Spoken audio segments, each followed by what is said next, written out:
Alrighty, I didn't think this video would be my first video, but here we are. Let's start this off by saying I used to be an Xbox fan. Like a really big Xbox fan. Like many people, I grew up with them.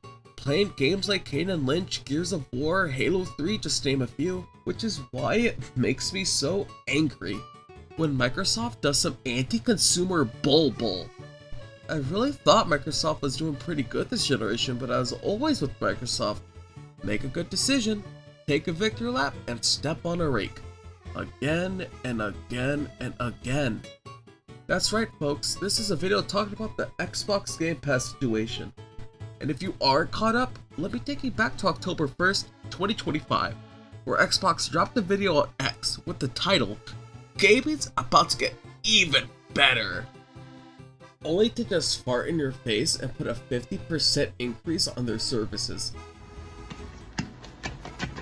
Look at and remember your old Game Pass subscription. Got it? I'm gonna try and catch it.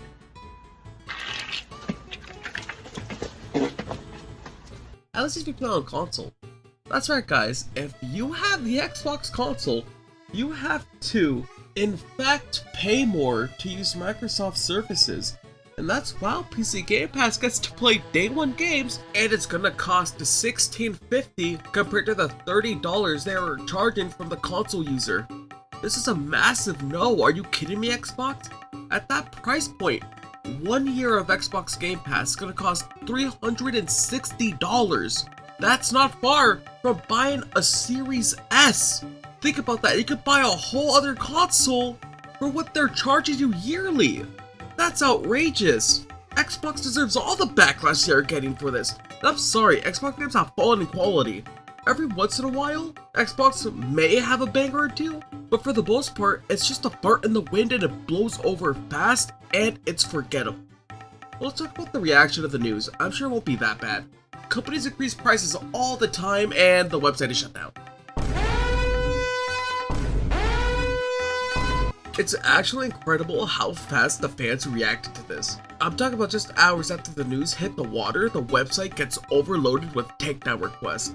As of October 5th, it's still down, at least for me. It just won't allow me to sign in, showing me something went wrong pop-up, and to try again later. I guess I just didn't like the idea of having to play Fortnite in order to get the full value out of Game Pass. Also, Ubisoft Classics, you can't forget about the Ubisoft Classics. I know everybody was begging Xbox to add that as part of the subscription plan. Now I want to talk about reasoning. A lot of people are saying it's because they bought Activision Blizzard. Look at this article. It says Microsoft reportedly estimated that Game Pass led to a $300 million loss in sales. Which doesn't really make sense to me because they wanted people to go to Game Pass instead of buying the game. That's why they pushed so incredibly hard for it to go there. As they went as far as to make it day one if you have Game Pass. So I don't really think it's that too many people subscribe to Game Pass.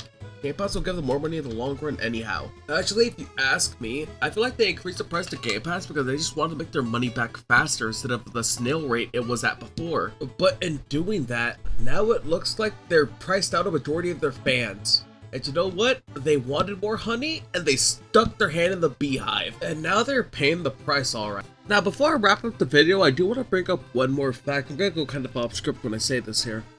But there's been corporations that have been fighting back against Xbox's decision to increase the Game Pass prices. And I think you've heard of them before if you've been on X at all lately. They're called GameStop.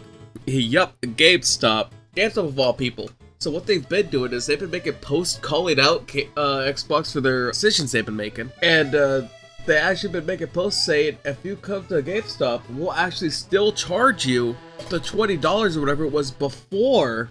And we will not go through with the price increases, so I think that's really cool of GameStop to do, so I support GameStop in that factor. The only thing I don't like about GameStop is they've been leaning more heavily towards Pokemon cards lately.